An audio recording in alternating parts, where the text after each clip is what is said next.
வணக்கங்க. இன்னைக்கு என்ன ஒர்க்குன்னு பார்த்தீங்கன்னா, ஸ்விட்ச் ஆஃப்ல இருக்கும்போதே கிரைண்டர்லேருந்து ஷாக் அடிச்சிருச்சு அப்படின்ட்டு கஸ்டமர் நம்மகிட்ட சொல்லியிருந்தாங்க. நம்மளும் போய் செக் பண்ணி பார்த்தோம். அதாவது ஸ்விட்ச் ஆஃப் பண்ணிட்டு கிரைண்டர் பாடியில வச்சா ஹை வோல்டேஜ் வந்துச்சுங்க. சரி ஏசி பாக்ஸில் செக் பண்ணி பார்ப்போம். அதுலேயும் எர்த்து கொடுத்துருப்பாங்களேன்னு பார்த்தா அங்கேயுமே நல்லா வோல்டேஜ் வந்துச்சு தான். சரி வீட்டில் உள்ள சாக்கெட்டெல்லாம் செக் பண்ணி பார்ப்போம் அப்படின்ட்டு எல்லா சாக்கெட்டுமே ஸ்விட்ச் ஆஃப் பண்ணிட்டு செக் பண்ணால் எர்த்தில் ஹை வோல்டேஜ் வந்துச்சுங்க.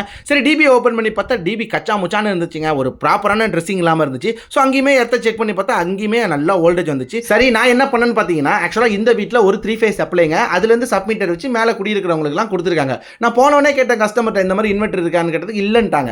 எனக்கு இந்த செவுத்துலலாம் தொடவுமே ஷாக் அடிச்சிச்சிங்க. ஏன்னா செவுரு ஃபுல்லாக ஈரமாக இருக்கும். ஷாக் அடிச்சிருச்சு. என்ன பண்ணுறதுனே தெரியல. மண்டையெல்லாம் பிச்சிட்டு இருக்கேன்.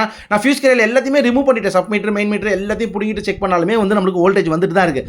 அப்புறமா கஸ்டமர் சொல்கிறாங்க, இந்த மாதிரி மேல் வீட்டில் இருக்கிறவங்க ஒருத்தவங்க இன்வெர்டர் வச்சிருக்காங்க அப்படின்ட்டு. சரி அதுக்கப்புறம் நம்ம அந்த மேலே உள்ள டிபி ஒரு பக்கம் ஒரு கதவை திறந்து பார்த்தா அங்கே வந்து எர்த்து கம்பி போயிட்டு இருக்கு. அதுலேருந்து 2 எர்த்து ஒயர் வந்து ஸ்லீவ் சுற்றி இருக்கு. ஸோ ஒரு ஒயரை கட் பண்ணி பார்ப்போம் அப்படின்ட்டு கட் பண்ணி பார்த்தா ஒரு இடத்துல வந்து ஹை வோல்டேஜ் வருதுங்க.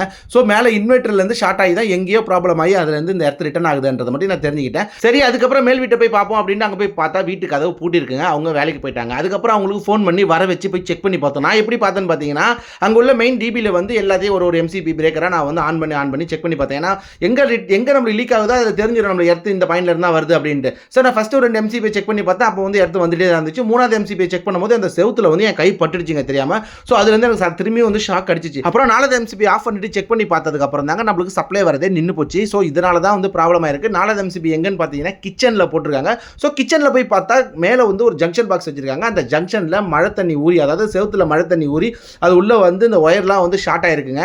ஸோ நான் என்ன பண்ணேன்னு பார்த்தீங்கன்னா, ஆக்சுவலாக இந்த ஜங்ஷன் பாக்ஸுக்கு கீழே வந்து ஒரு மாடல் பாக்ஸ் வச்சிருக்காங்க. அந்த மாடல் பாக்ஸுக்கு ஒயர் போகிற லைன் தான் இது. ஸோ அந்த ஒயரை ஃபுல்லாகவே நான் எடுத்துட்டேன். ஓரளவுக்கு உள்ள எரிஞ்சதுனால. ஸோ புதுசாக 2.5 வந்து நான் லைவ் நியூட்ரலுக்கும் எர்த்துக்கு வந்து 1.5 போட்டிருக்கேன். போட்டுட்டு நல்லா டேப் அடிச்சுட்டு வாட்டர் டேப் போட்டு சுற்றிட்டாங்க. ஏன்னா திரும்பி வந்து அந்த இடத்துல மழை பெஞ்சா தண்ணி ஊற தான் செய்யும். கஸ்டமர்கிட்ட நான் தெளிவாக சொல்லிட்டேங்க, இந்த செவுத்துலேருந்து தண்ணி வராமல் இருக்கிறதுக்கு என்ன பண்ணணுமோ அதை நீங்கள் பண்ணிடுங்க. நான் வந்து இப்போதைக்கு உங்களுக்கு கிளியர் பண்ணிட்டேன் அப்படின்னு சொல்லிட்டு செக் பண்ணி பார்க்கும்போது தாங்க நம்மளுக்கு அபாடானாச்சு. ஏன்னு பார்த்தீங்கன்னா ஆரம்பத்தில் இன்வெர்டர் இல்லைன்ட்டாங்க. அதுக்கப்புறம் மேல் வீட்டில் தங்கியிருக்கவங்க இருக்குன்னாங்க.